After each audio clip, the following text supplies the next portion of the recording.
All right, welcome to the Explainer. Today, we're jumping right into it. We're gonna decode the whole crazy, confusing world of modern dating. We're talking about building a real blueprint here, using science, a little bit of strategy, and even some social artistry.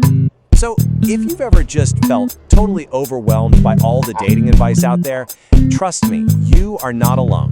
It's like the internet just throws a million tips and tricks at you, and it feels a bit like you're just clicking accept on some new policy without having any clue what you're actually signing up for.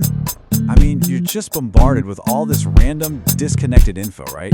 Some of it sounds okay, but then some of it sounds like it was just sped out by some AI that has no idea what it's talking about. And you're just left there thinking, what's actually real here? It's this crazy maze of do's and don'ts, red flags, green flags, and there's no clear path. It honestly feels like you're just constantly hitting an error message, trying to figure out what rule you broke this time. But what if under all that noise, there was a single scientific principle that could just cut through all the confusion and make sense of everything?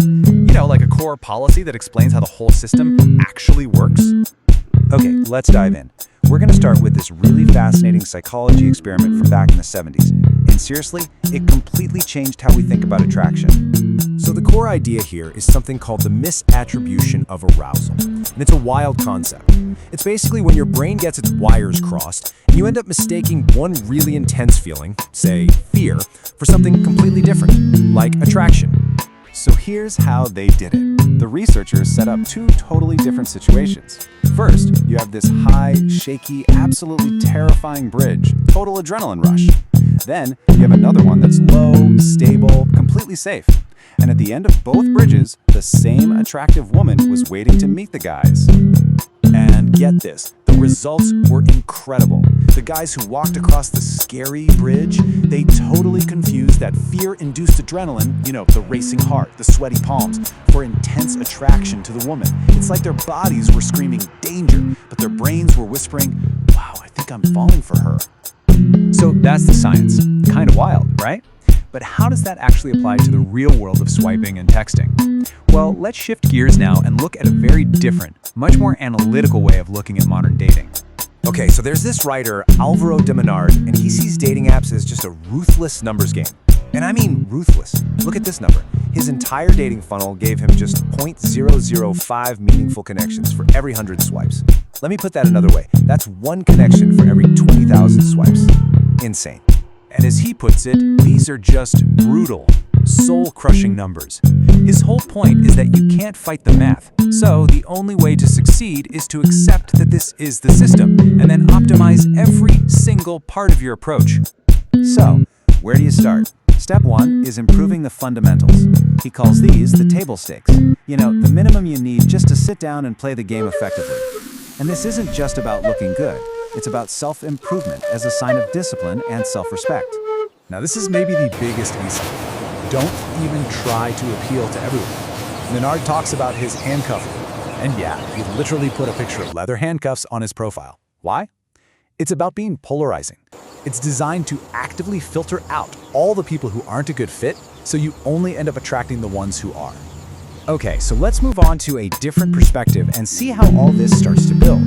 We're going to shift from the cold, hard numbers of dating apps to the warm, subtle art of actually interacting with someone in person. So, dating coach Matthew Hussey ran this poll, and it reveals the single biggest thing holding most people back. Just look at this. Almost half the people who responded said they struggle to show they're interested simply because they are terrified of being rejected. His solution? He calls it invisible flirting. And the goal here is super smart. You want to signal your interest, show that you're into them, but in a way that doesn't put you in a super vulnerable, high-stakes position. It's like you're just testing the water, not diving in head first. So we're talking about really subtle, low-risk things, like a quick, brief touch on the arm while you're making a point, or creating a little inside joke that only the two of you get, or even showing interest for a minute and then creating some space by walking away for a bit. Each one of these things just kind of opens a door, inviting the other person to respond without demanding anything. Okay, so we've got the cold science of your brain tricking you on a bridge. We've got a super strategic, numbers-based approach, and we've got the delicate art of social cues. The big question is, how on earth do these all fit together? And you know what's surprising? It's actually the strategy guy, Menard, who pulls it all together for us. He argues that the biggest mistake people make is treating dating like a battle. He says it's not warfare, it's a team sport. You're not trying to conquer someone, you're trying to find a teammate. And this brings us to a really, really important distinction. This is not about being a nice guy. You know, the kind of person who's acting out of weakness or has hidden agendas. No. This is about being genuinely nice, from a place of real strength, of confidence, and of actually being tuned in to what the other person desires. And when you really look at it, both of these approaches, the super strategic one and the social subtle one, they're built on the exact same foundation. It all comes down to honesty, vulnerability, self-respect, and intentionality. So at the end of the day, whether you're meticulously optimizing a dating profile or just breaking the touch barrier at a party, the goal is exactly the same. Your job isn't to trick someone into liking you. It's about being your best, most authentic self and just seeing who's compatible. And that really leaves us with one final thought to chew on. Are you trying to design a clever strategy to find someone? Or are you trying to design a life that will attract the right person to you naturally? And maybe the real question is, where does one end and the other begin?